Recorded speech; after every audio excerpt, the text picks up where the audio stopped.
Hey folks, how y'all doing today? It's Chris here with Sticky's Cabana podcast, vlog. You have it, you name it, whatever. But anyway, I told y'all throughout the process of everything, we're going to be interviewing musicians that we had out at the Cabana this year. And with me today, I have my guest, Ryan Shiner. How you doing? Hey, so Ryan, if you want to, tell everybody out there a little bit about yourself. Well, I'm a solo acoustic musician. I play and sing. I guess you can call them rock songs, pop punk, whatever. It's basically just all rock. I get thrown into singer songwriter because that's just how it is, how it goes. You're the only person playing. Yeah, makes sense. Originally from the Chicagoland area. Went to Mizzou. Started in 2010, graduated in 2014. I've been kicking around Columbia and playing around here on and off since like 2010. I've been more consistent since 2015. Just playing whenever I can, doing what I can, and I have an album out, well, an EP out, whatever you want to call it, on Spotify. It's called At Least I Hope So, and there's like 7 songs on it. There's gonna be more coming soon, hopefully in the next like couple years. But yeah, that's the gist of it. Yeah, makes sense. So, Ryan, we had you out at the Cabana this year. Yeah. A couple times, actually. What, 3 times, I think, that you performed out there? Well, the third time was the jam night that I showed up to. to. Yeah, that's right. Jam night. You mind letting us know, your experience out there? What did you expect coming out? I actually didn't know what I was expecting. I know it was more of a DIY venue. Yeah. I've played in pole barns before, storage units. So I haven't played an outdoor DIY venue before. That was new to me. The stage and everything was new. There was a goat at the time. Didn't expect that. Yeah, that was our mascot. Yeah. It was a nice little stage. I know, I don't know what I was expecting because I only saw a few photos on Facebook and I hadn't even heard of the place. I was like, well, I've been here for, how long? I've never heard of this place. That's kind of weird. Yeah. But, we kind of erupted. Yeah. Into the music scene this year, and which I'm proud of, the fact that we did what we did this year. Started from nothing, basically, and here we are. Yeah, I think my first show I played with Kevin Avery and Eric Cartwright. Eric goes by Zircona as a stage name. Yeah. That was a pretty interesting, fun show. I know Kevin played like a couple weeks later. Yeah. For like a full 2-hour set. Yeah. And then I ended up playing with Amy McGovern. I guess she goes by Amy Marie. Mm-hmm. Yeah, because she's gotten me on a whole bunch of other shows for her singer-songwriter showcases at, like, Cooper's Lane and Catfish Katie's, et cetera, et cetera. So, turning the favor. Yeah, absolutely. Might as well. Yeah. So, with your experience out there at the Cabana, you tell us anything we can do to improve out there? I can't always hear myself, which sometimes it's a good thing. Because, and then probably there was like the right side of the stage. There's a plank that needs a little bit more support, but I know the trampoline stage. Yeah, well, the way that I play, like, I always kind of want to bring. I used to do the weird little, I'm going to sit down. It's a singer songwriter thing, blah blah blah. And I was realized, I'm playing if I'm going to be playing for an hour and a half, I need to want to treat it more like a rock show. So I bounce around up there. And you can see I got a whole lot of weight to bounce around as much as I want right now, but join the club. Yeah. And so, I've thrown some metalcore, crapcore moves. Yeah. I try to just run around the stage a little bit as much as I can.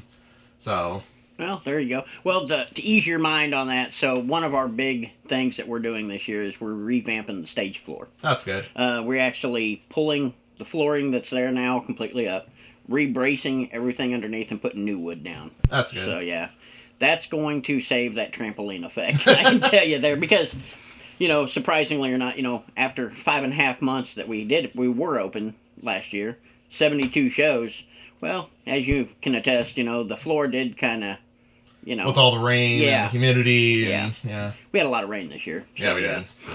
I had a few shows canceled around town because of rain. I was supposed to play at Cooper's a lot, and wasn't that they were flooded out, because there was that one year when they were flooded out, all the way up to past their door. Oh, yeah. And this year was just all the roads were just so bad out there, and it's pretty rough all around. Yeah. I mean, getting out to our place, to the Cabana out there, You've got 3 ways to get there, and most of the time 2 of them are flooded.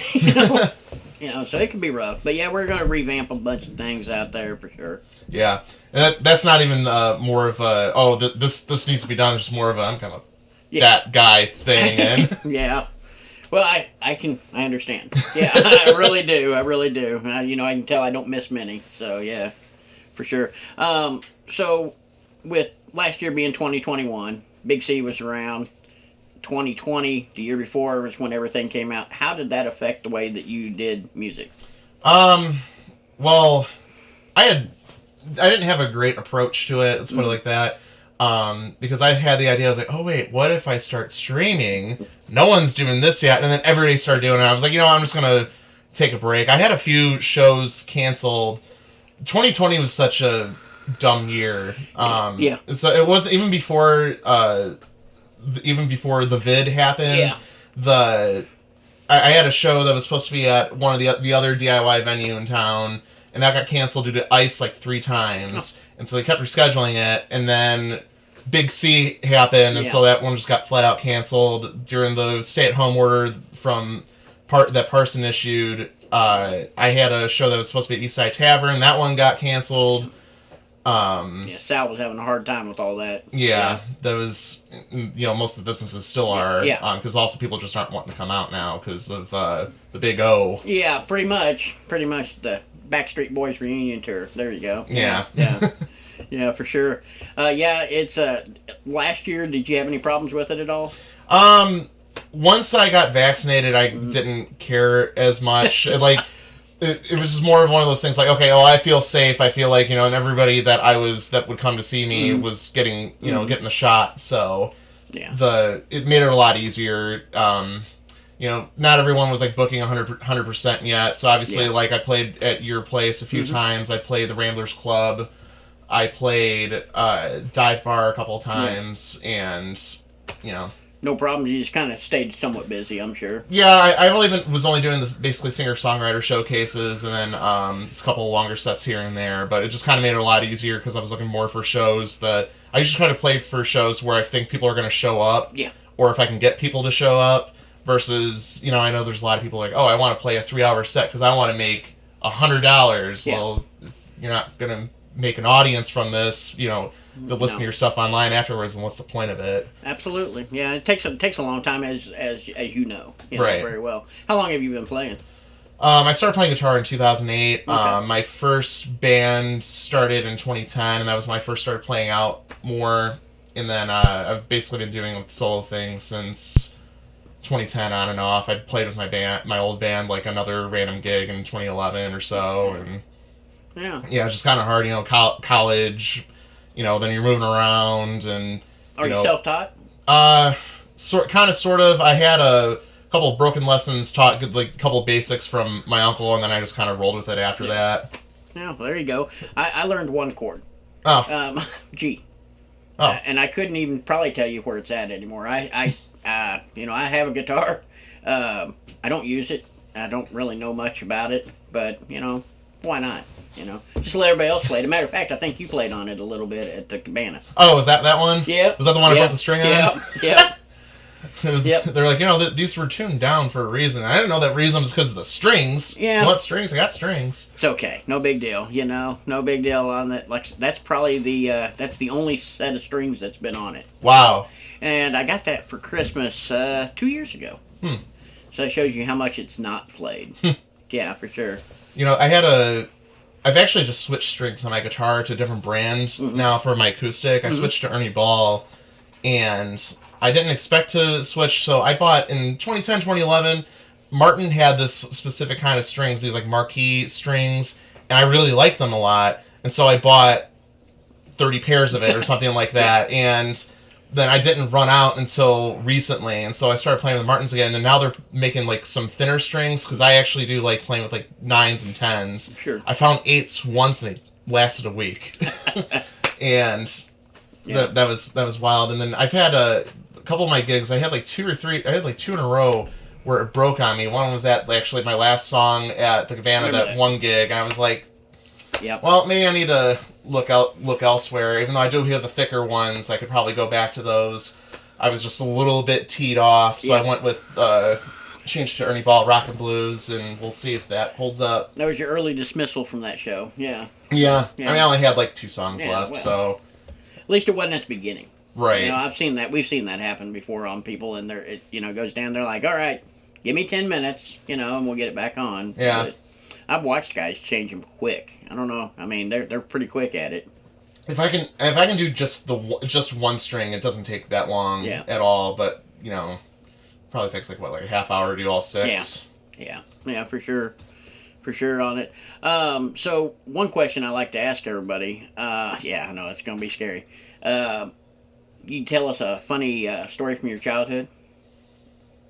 I like to separate from them. Let them know that hey, you guys are human, not just musicians. I actually was thinking about something stupid the other day, and this wasn't like a bad story or anything. I was walking on a Hy-Vee recently, and I don't know what triggered this memory. Maybe because I was at a grocery store. When I was like in 3rd grade, my mom and I were at Jewel Osco in Joliet, and we heard this woman get on the loudspeaker on the intercom. And like how they try to get like, oh, attention shoppers, there's a yada yada blah blah blah 2-for-1 deal at the aisle 17, whatever. Yeah. This woman got on there and she was given a read for a chicken ad, and some blah blah blah blah blah blah Jewel chicken buck buck, and like we stopped there and like.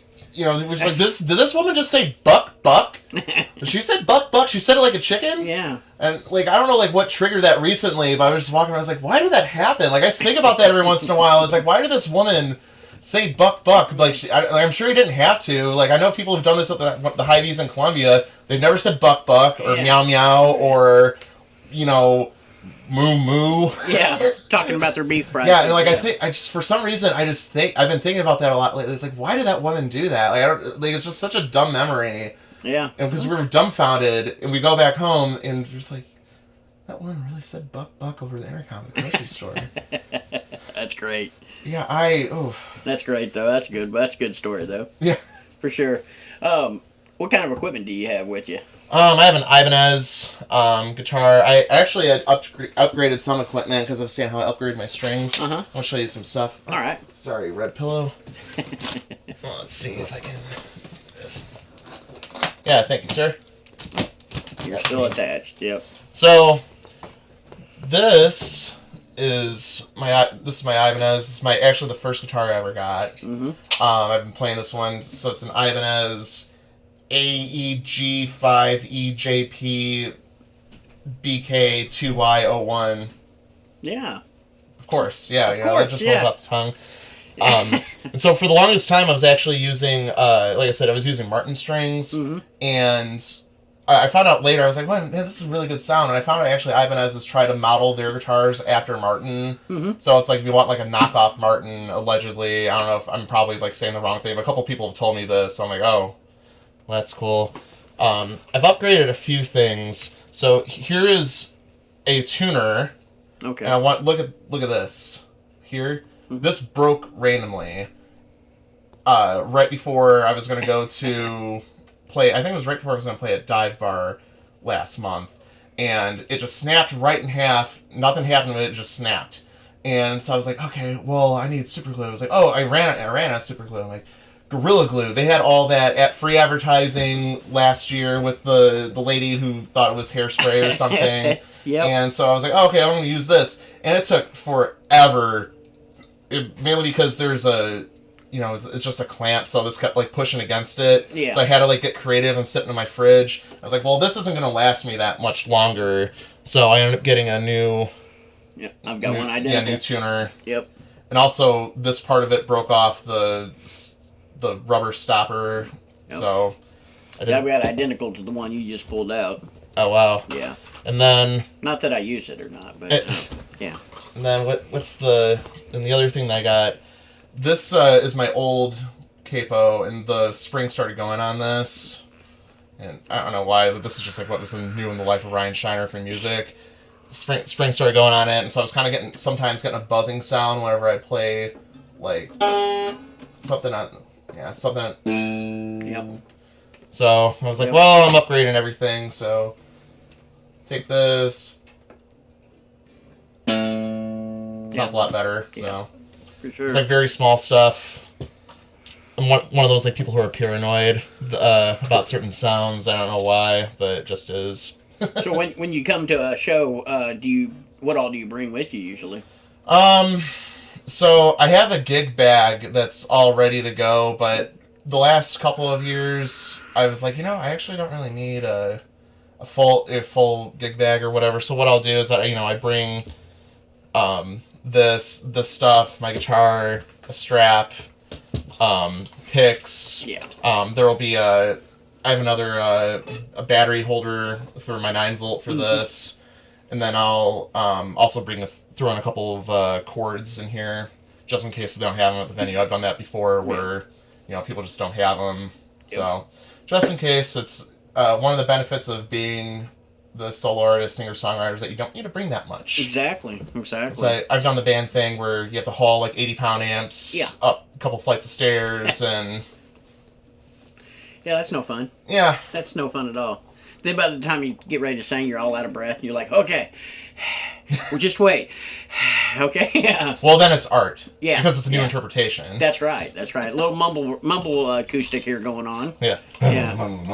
That's, what country, who's that country guy who sounded like that? No, that was blues guy, John Lee Hooker. There you go, yeah. Yeah, John Lee Hooker. Well, go ahead and keep that out for a moment here.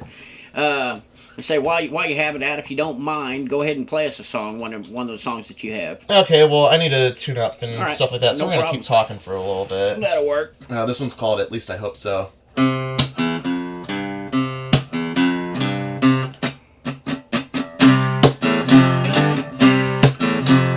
I saw you and you saw me. At least I hope so. I think so.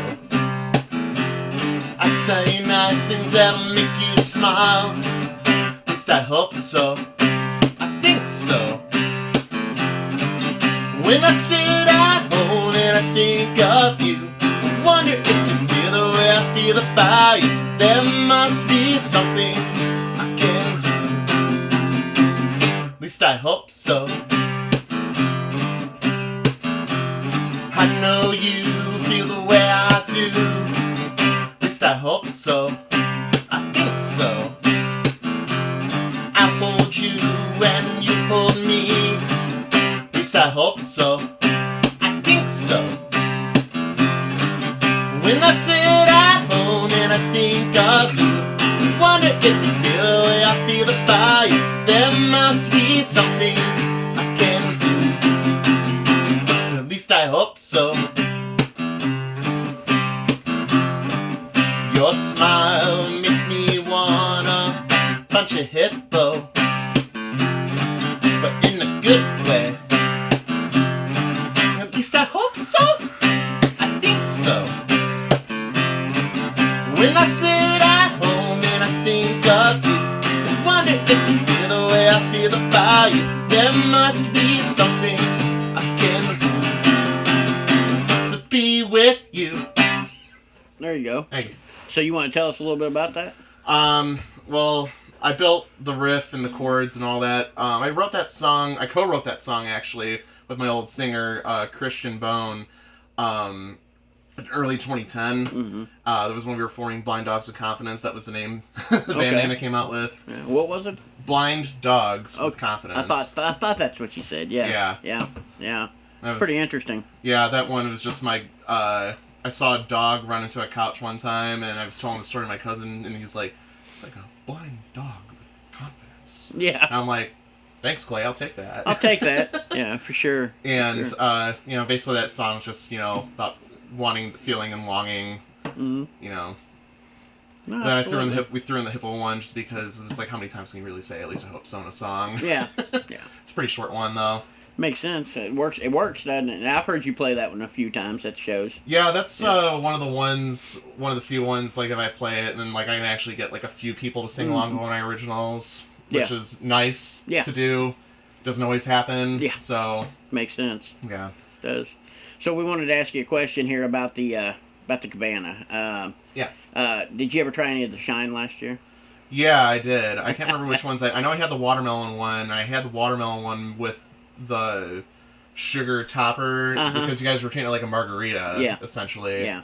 And I was like, what are you doing? I'm like, that's kind of weird. Yeah. And I went, okay, I get it. It works. That was a, what was that? That was that tamarind topper? Yeah, something like that. I think it was tamarind. That's what it was. And it worked really well with it, honestly. It kept it pretty nice.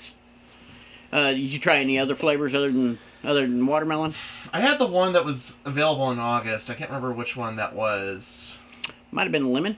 Sure. Yeah. Looked like pea. No. No.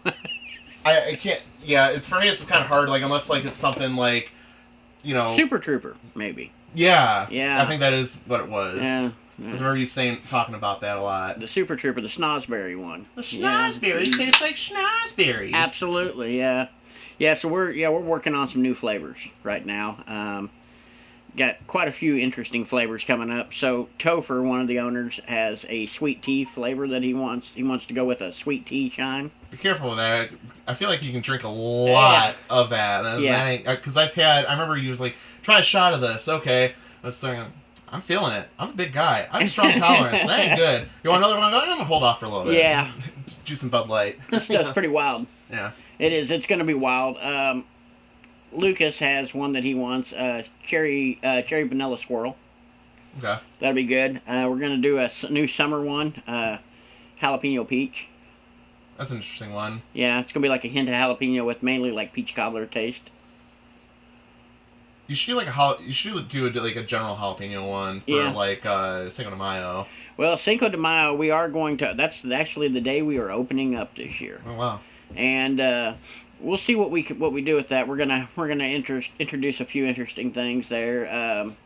We're gonna stick Mexican theme basically on that. We're not gonna have any live music that day. We're gonna run it, through just regular, speakers or whatever. But as of now anyway. But that's what we're kind of pushing for, because right after that we've got the benefit. Okay. And that's May 6th and 7th is the benefit, and that's going to be huge. So that's going to be interesting. Is that a Saturday and Sunday? Friday, Saturday. Friday, Saturday. Yeah. Cinco de Mayo this year's on the 5th. Well, it's always on the 5th. Yeah, Thanksgiving's going to be on Thursday, too. Yeah, it is. Yeah, but it's going to be, it's Thursday this year, Cinco is, and so, yeah. Right after that, we're just going to run right into the benefit, and then everything breaks loose from there. There you go. I mean, and it's gearing up to be interesting. So, we're going to be able to get you back this year? Oh, yeah, of course. Of course, I'm always down to play, yeah. Well, that's good. We don't have, surprisingly or not, we are booked already solid for May. Wow. We've got a few dates in June left. And then, July's starting to fill up a little bit, but nothing, massive. But, of course, we'll run May to October. Right. So, we're going to be around for a little bit, I'm sure. I took away Thursday shows this year. To make it nicer for the neighbors, I'm sure. Yeah, well, that and us, we're, with our jobs and with everything, it makes it tough. Yeah, plus you guys aren't really, like, intentionally making much money off of that, so... Ours is, we're more geared towards the musicians, to go out and have their time, and for them the chance to make money, Yeah, Friday, Saturday, Sunday, it's a lot easier for everyone. It's just like, even around here, a lot of times, because my only day off when I worked was Wednesday. A couple years ago, the only day I could play out was Wednesday. Yeah. And then I would get scheduled for shows that would start, like, after 9 p.m. on Wednesday, and, like, well, how come nobody showed up? I'm like, because it's 9 p.m. on a Wednesday, Everybody has to work tomorrow. Yeah. Everybody has to work tomorrow. Well, we're going to do 2 Thursdays a month. Mm-hmm. We're going to keep a little bit of it, but we're going to run 2 Thursdays a month, and we're going to do 1 Sunday a month. We're going to make every 1 Sunday a month singer-songwriter day. There you go. And that. Yeah. I'm sure we'll see you on them a couple of them Sundays. Right. I'm sure of that. But yeah, we're just going to do that. Anybody wants to come out and play, we're going to make it like a singer-songwriter matinee. Mm-hmm. And just Sunday afternoon, get out and... Yeah, I'm surprised not enough people do, like, the Sunday afternoon thing around here. Because, like, back home in Chicagoland area, like, Sundays usually they have, like, early shows or somebody used to do, like, a one-man blues show at a couple bars and things like that. It's like, okay, and start at 2, over by 4. In the summer when there's no football. Yeah, I mean, why not? We figure we'll probably run, 1 to 5 or something, and let everybody come out and do their thing, Mm-hmm. you know, and bar will still be open. You know, free entrance for everybody to come into, and just let them come in and do singer-songwriter day. Mm-hmm. I think it'll be a good. I'm willing to bet it'll be a pretty good draw for Yeah. that. You know, you don't see them anywhere. Yeah, it's like, plus, like, Columbia's kind of weird in that there's not, during the summer, I mean, there's not that much to do on Sundays. Mm-hmm. 'Cause, I mean, like, there's stuff to do, like, during, like, the year, but I know that when I was in college, I always thought it was weird. It was like, man, there's, like, nothing open on Sunday morning. Like, I want a Bloody Mary. I'm hungover. Like, It's like most towns come out and just roll up the carpets and forget about it. You know, Saturday night they roll everything up. well, Missouri used to have that you couldn't sell alcohol on Sunday rule. I remember that. Because I remember, like, I would go to, like, East Side or something like that, and they have to close early because it was, like, after 11 p.m. or after midnight you couldn't sell. I was like, that's weird. Well, Sunday, I remember where you weren't allowed to buy any alcohol, period. Wow. That's how, kind of shows my age a little bit. But yeah, I remember that very well. And then they changed it up to a certain time on Sunday that you could buy it too. It was like 2 to 9 or something. Yeah. And then it was strange. And at least we're not in some counties, you know, further south. They're dry counties. Yeah, that's horrible. That'd be rough. I'd be in jail already. So yeah, there's no doubt in my mind. No doubt. So one other question I got here for you. I usually ask everybody, you believe in any conspiracy theories, cryptoids, cryptids, anything like that? I mean, cryptocurrency? No, cryptids, like Bigfoot. Stuff like that. Okay, so I'll probably get, like, heat from this, but I think ghosts are real. Like, Okay. I feel like that, you know, I watch, you know, I'm going to be a meme when I say this. Yeah, I watch, like, YouTube videos, and it's like, oh, man, like, that one was really cool, or, Yeah. you know, like, I knew people used to go ghost hunting. Like, my cousin used to have his own ghost hunting business. Sure. And, it's actually something we're wanting to get into. yeah, I think he called it was like Shiner Paranormal Investigations. It was like 2008 or something like that. And, like, he used to show me, he actually told me 99% of the time, anytime somebody thought it was a ghost, it was a tree. Oh, I could see that. It's like almost every time, because it was always just like I hear this outside my window. They go outside and the branch is just scraping the side of the house or the window or whatever. And it's like, oh, that's not exciting. Ghosts though. Yeah, aliens. I feel okay. Aliens have to be real. Yeah. Like, I don't feel like that's not a conspiracy. Yeah. There's certain levels that are a conspiracy and certain levels that aren't. Just like with how big the universe is, I don't see like how we're the only like intelligent life. You understand? Yeah. Oh, like, absolutely. Maybe no one's visited or something, but just I got a theory on that. I think they're already here, and you know, and we probably see them all the time, but we may not know it. Right. Like did you know like Tom DeLonge from he used to be in Blink-182. He threw away his career to hunt aliens. Yeah, that'd be interesting. Yeah, he and actually a couple of the things the Navy, or I think it was like the U.S. Navy, ended up confirming a couple of his videos that he found. I'm like, that's kind of weird. Well, you saw that they released just recently. The military released the alien footages. The Air Force and all that. Yeah, that was the one that actually the Tom DeLonge one. Yeah, okay. Blink-182 broke it. Yeah. But I was excited for a second, but then I realized, I was like, oh wait, no, it's like it's moving. The camera's moving with it. I was like, okay, well this could just be anything, like trick photography of some sort. Something going on. What about Bigfoot? I mean, the Bigfoot conspiracy's been around for like 300 years. Yeah. So that would have to be. I feel like if Bigfoot existed, that thing has to be dead by now. I swear to everything holy that when I was 14, I saw Bigfoot. Well, where are you at? Southern Missouri. He's in it's supposed to be the Pacific Northwest. Yeah, well, he moved or something. Well, there's this, I saw a title for a movie that sounded really interesting, so it was supposed to be like a B movie, and I saw it on like Red Letter Media's channel with they do a whole best of the worst type deal. Uh-huh. And they had this movie that was called D.B. Cooper versus Bigfoot. Yeah. And that sounds really interesting, right? Well, then it ends up being like a pseudo-gay porn. Yeah. Because then it's just like guys with their shirts off and they're running around. It's like, oh man, like the D.B. Cooper story is like really interesting. Yeah. You know, that's the one who like, you know, he jumped out of a plane and he requested all the money and stuff, and it was a real thing that happened. Yeah. And then supposedly he landed in the Pacific Northwest. It's like, oh, you know, if I'm gonna make a movie, that sounds like something I would make it about. Like, oh, okay, something absurd like that. Bigfoot probably ate him. Yeah, but yeah, but no. Just, I'm sure that's what it is, because you know he was never found or whatever. Yeah. I don't know. Plus, wasn't he like the Men in Black? Wasn't Yeah. that like his suit or something? Yeah, it was real strange. I remember seeing that. I think that happened in '74. Did you? I wasn't born yet, but yeah. Did you ever watch any of the? Did you ever watch Loki on Disney Plus? Uh-uh. Oh, they had a joke in there where they're going through like their lives, him and Thor's lives or something like that, and Owen Wilson is the guy replaying the tape. And they found out that Loki was D.B. Cooper. He was like, "You were D.B. Cooper? That's hilarious!" Because it makes sense. They never found the body. That all this makes sense now. Yeah, it makes sense. It does.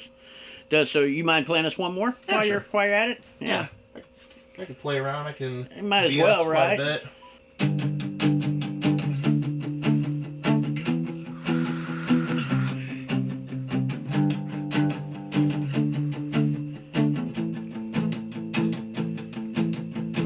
Sitting there and I'm looking at you, and there seeming nothing I can do.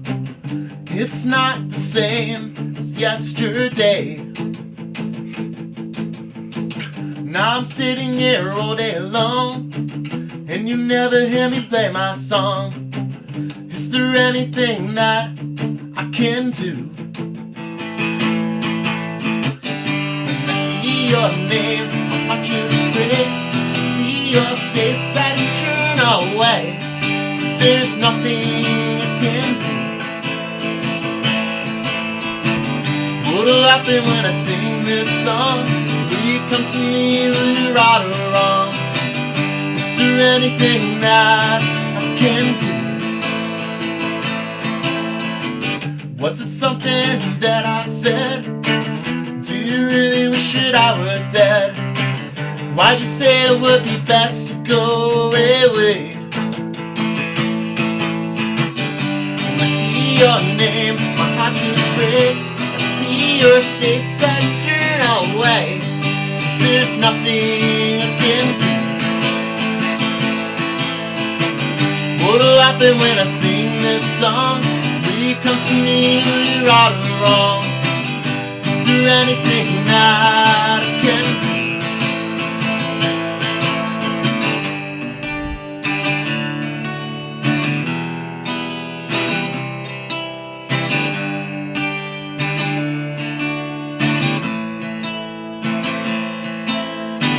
Sitting there and I'm looking at you, and there's seeming nothing I can do. It's not the same as yesterday. Now I'm sitting here all day long, and you never hear me play my song. Is there anything that I can do? Hear your name, my heart just breaks. See your face, I just turn away. And there's nothing I can do. What'll happen when I sing this song? Will you come to me, will you right or wrong? Is there anything that I can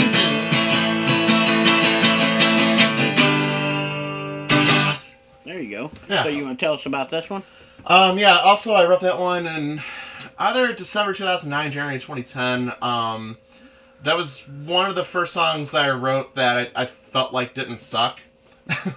And Well, hopefully go. it still doesn't, but well, there you go, yeah. And basically it was like, some girl broke my 17-year-old heart or whatever, and so I wrote the first line, and then I just kind of tried to fill in the rest. Yeah. I didn't realize at the time that it was the 4 chords of pop. Yeah. But it ended up working that way. So, yeah, that's funny you say that. The 4 chords of pop.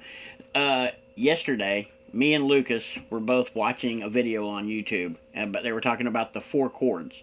And you can play almost any song from back in the 70s, 80s off those 4 songs. Well, was it the Axis of Awesome? Yes. So, the thing with the 4 chords of pop is that it's actually the chord structure, and it's not necessarily the chords themselves. Okay. So, like, they started out with... Yeah. And I think that was Don't Stop Yep. Believing. Yep. Well, it's actually... So, when you go 1, 5, 6, 4 1 5 6 4 1 5 6 4, and it's just kind of just the idea. Okay, this is your one chord, and use your circle of fifths. This is the fifth chord, 6 4.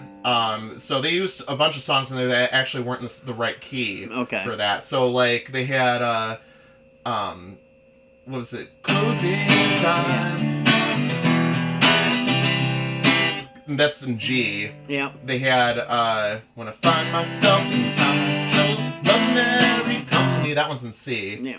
And so it's one thing I would say for people who are like starting out and just kind of like trying to put together like how to play guitar. It's like once you start realizing like those structures, like, oh, I don't necessarily have to play that if I can change the key of this, or if I'm writing something, or if you're trying to find out what this cover is. You know, a lot of times I can figure that out when I'm trying to figure out covers. I'm like, okay, what is it? It's like, okay, that one's just 1 5 4. You know, that's, you know,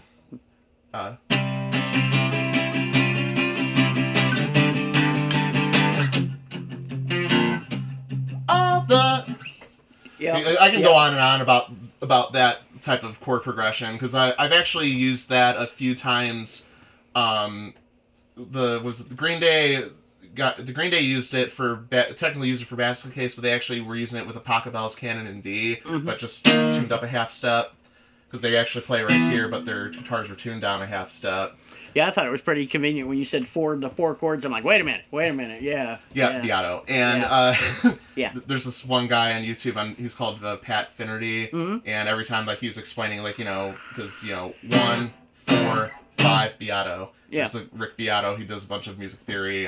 He was a producer for like Shinedown and a bunch of these big bands. Big bands, yeah. And it's just kind of like a way to think about it. It's like, oh, okay, well, if I'm wanting to learn how to play that song, like I think what was that Rise Against song that just came out? That you got the Nowhere Generation.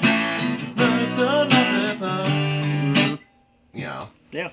It's just an easy way to kind of think about it and learn. If you want, I can keep going on and on about just. Yeah, it's interesting. I'm sure people are interested in it. Yeah, sure. I actually did it a couple of times, and I wasn't trying to use it as a crutch or anything. It just kind of and then you try to find different ways to play around with it. I have a Kylo Ren song. Yeah. That's called. I made it super emo, so it was like, I'm not Ben anymore, Mom. Call me Kylo, and an ode to emo Kylo Ren, and that one's like.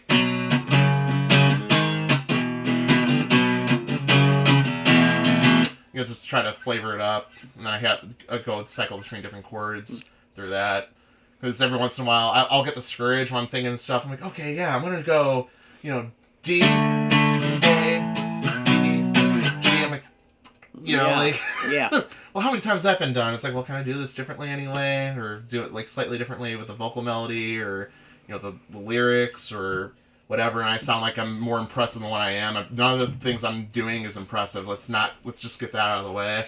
Like, I'm not trying to do this, oh, I'm so good, whatever, because, you know, it's hard to like talk about things you're passionate about as a musician without sounding like that, you know? Yeah, it's hard to be humble. Yeah. Yeah, it is. Even though I am humble. Yeah. Trust me. Trust me, I'm the most humble, therefore I win. There you go.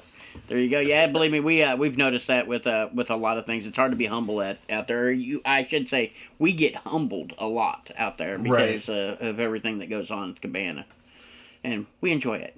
Yeah, I've actually found out, like, on the internet, a lot of people don't like it if they realize something they're doing is, like, wrong for music or whatever. Like, I actually saw there's this one viral TikTok of this guy saying, you know, it's really hard to be in a band nowadays because you can't make as much money doing it. And they explained why, you know, because of royalties and, you know, playing out, you know, there's less venues in general, you know, wanting to do things. There is. And a bunch of these band guys were like, but I'm in a band and that's cool. And, like, trust me on this. Like, no one's saying it's not cool, dude. Like, we're just saying there's a way to, like, make your, you know, if you want to treat this like a business, which you probably should be, you know, if you want to make a living out of this. And, you know, it's like, that's kind of a hard truth. And people don't want to hear things like that. And versus, like, you know, there was on the original video, the lead guitarist from Dragon Force was like, you're right, it is really hard to tour, and it's really hard to do the funds for this, and he kind of did like a quick thing, like, oh, Herm Lee said this, I'm going to listen to that guy, because he's done way cooler stuff than I ever have. Yeah, there you go. Yeah. There you go. Well, What else was I gonna? Oh yeah, I was gonna ask you if you have somebody come up to you as a beginning, wanting to get into playing guitar and do everything like that, and to play music and to sing music and everything. What would some of the best advice you'd give them? Practice. Lots of Practice. Just get out there, and I'll say find music that you like that you want to play, because you'll find out, especially if you have like music that you like that's really easy to play, it'll make you want to play more. So one of the first like songs I learned was Pork and Beans by Weezer. That was actually the summer it came out. And I was like, oh, and that for a while that was hard for me. Then same thing as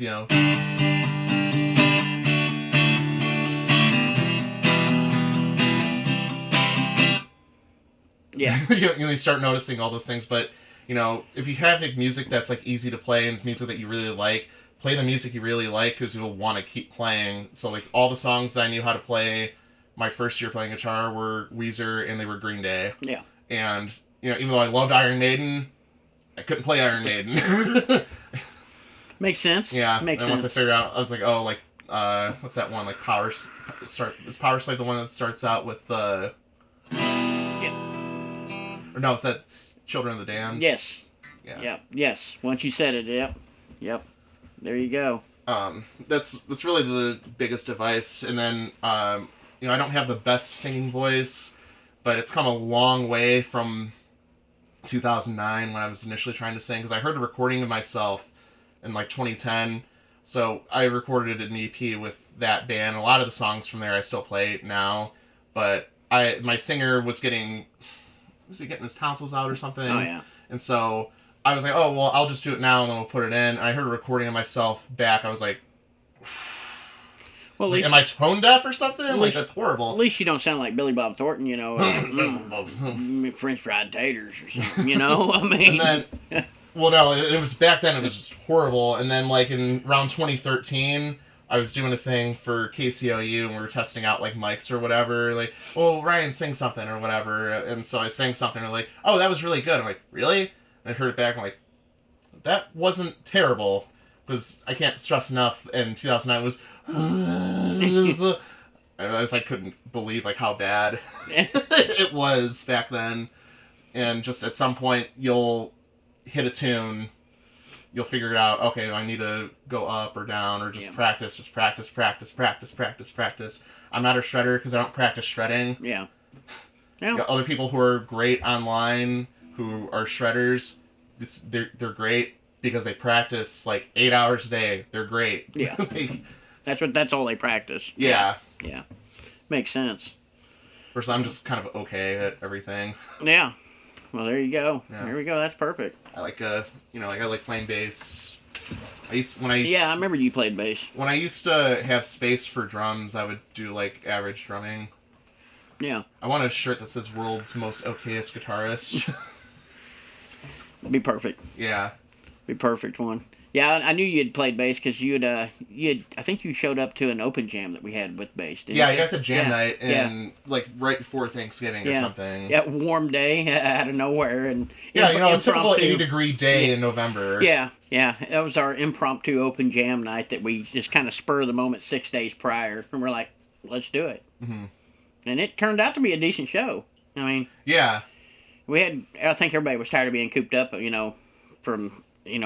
We'd finished in October, and then November rolled around, and I'm like, we saw the warm weather, and we're like, let's do this. Yeah. I remember at one point it was like me, Jared, and I can't remember who the other guy was. We were taking turns like doing a solo like Brian Forbes. Yeah. Yeah. And apparently I had like one too many Blink 182 jerk off songs because he was like, hey, can I play now? I'm like, yes, you can. I actually played that song out at a dive bar, and the theme for the night we were doing like a song swap thing. With the idea was like, okay, one person sits on one bar stool, the other one does it, and you trade off songs. Yeah. And they wanted Christmas themed songs. They wanted Christmas songs, and so I was like, well, I know how to play a Christmas song, and I like one of my songs is a general holiday song, so I can play it at 4th of July or Christmas or whatever. And I was like, yeah, I'll play it. So I played that one first, and I was like, well, now it's time for Happy Holidays, You Bastard by Blink-182, and a bunch of people were older, or I guess some people just didn't know what to expect, so I play it, and the guy who put the show on, he was older guy, very nice guy, and he was just like... Yeah. Like, this is what you're doing, and the bartenders were cracking up, the few people that we had in the crowd were cracking up. I was like, yeah, that's what I'm going for. That's what I'm doing. I thought the bartender was going to die because she was just like... Yeah. I'm like, did somebody get her something? Like, give a glass She of water? needs a drink. Yeah. She needs a drink, for sure. Well, right on. So I understand that you have a little game going on with this podcast. We do. We do. So, and that game is your origin story of your nickname. Of Sticky. Yeah, of Sticky, the nickname there. So, so what it is, we got the game going. I tell everybody a story in every series here every episode that we do on how I got the nickname Sticky. The winner gets a jar of my own shine, my shine. The first person gets it correctly gets it. So I'll explain to y'all how I did this. So I do want to give a disclaimer real quick. He has told me the real story before. I do not remember the real story. Yeah. And that's what makes this great, because I can't remember. I know you probably actually told me twice. I'm like, oh yeah, I'm gonna remember that. You won't remember. It's 7:47. Yeah, for sure. What do you got? So, see, I was just turned 18, and what's one of the things that an 18-year-old always wants to think about? They always think of a lot of things, basically, but one thing that I was thinking about was I had to go to an adult toy shop. I wanted to go check it out. Ew. Yeah, I know. I don't know what it was. It was something about an adult store. And so I walked in, and we're checking out all kinds of interesting instruments of pleasure. And we came across cherry-flavored lube. And, well, I picked it up, and I was like, ooh, what's this smell like? And I squeezed it too hard, and it erupted all over me. So here I am walking around the store, and I'm licking it off of my body, and I'm walking up to strangers, and I'm like, you guys want to taste? Want to taste? I taste like cherries and stuff. Come to find out, lube, when left on too long, makes you a little sticky. So, everybody started calling me, Sticky from that point on. So there's how I got the story. There's how I got the name. Interesting enough, huh?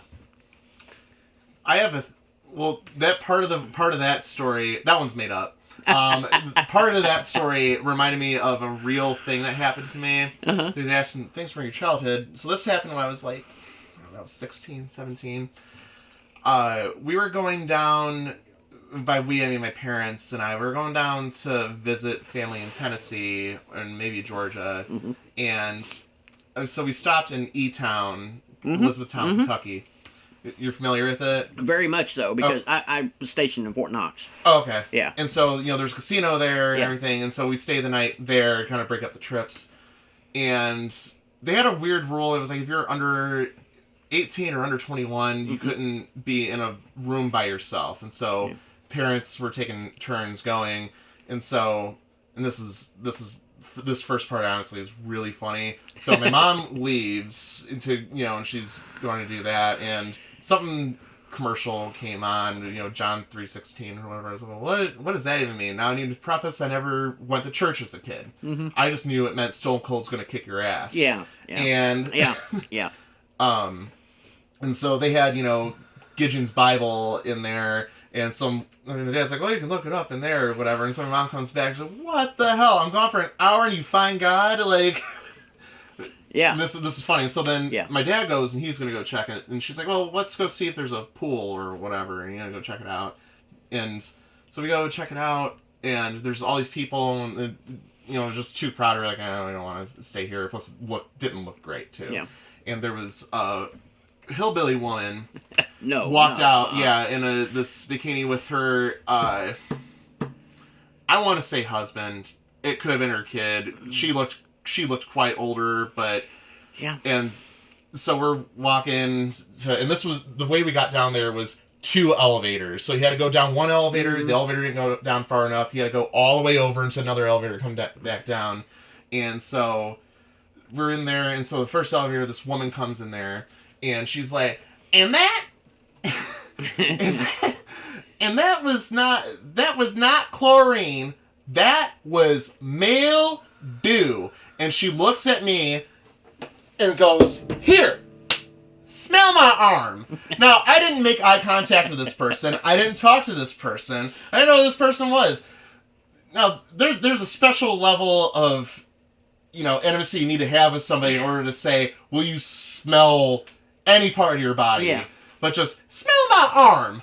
That sounds like Kentucky. Yeah. Yeah. And I was like, what? And my mom leans in. She doesn't smell it. She's like, yeah. Oh, yeah. And she was like, that's male dew. And, like, the guy with her was very obviously, he could read the room and be like, oh man. That's not good. She should not have done that. And so he goes, he sounded like the guy from Joe Dirt. No, man. He goes, I'm in the boat yet. I'm like, what? And he's like, you've been in the boat yet? No. Okay. And so then it goes up to that area, and then we start like power walking. It was like, what the hell is this woman going to have us smell next? Yeah. Yeah. So I get there, and I go, close the door. And I was like, how do you know how to do that? I go, I know how an elevator works. I'm 16. Yeah.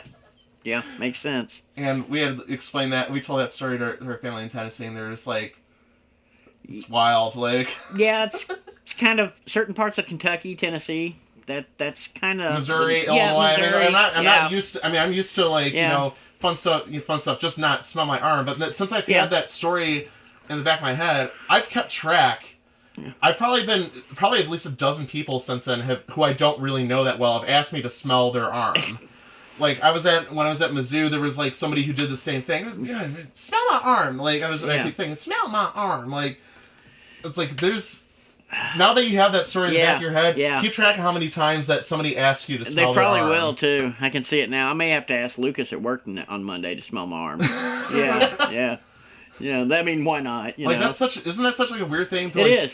Now that you recognize it, it's like, oh man, there's going to be a lot of people it's like, want to taste, my lube, I mean, that's the same thing, it kind of goes hand in hand, for sure. Well, anyway, to kind of wrap this up, I want to take a page from Sean Evans' Hot Ones. I don't know if you've seen the show at all. Yeah. Hot Ones. So at the end of it, he always tells everybody, we've got this camera, and this camera. Ryan, out there, why don't you tell everybody how to get a hold of you? Okay, well, I'm available on several different platforms. On Facebook.com, my personal profile is Facebook.com/Ryan Shiner. My music page, my public music page is Facebook.com/Ryan Shiner Music. My TikTok is at RyanShiner9. I'm trying to build up my TikTok base. Yeah, absolutely. I'm on Spotify. If you look up Ryan Shiner, at least I hope so, my whole EP will show up.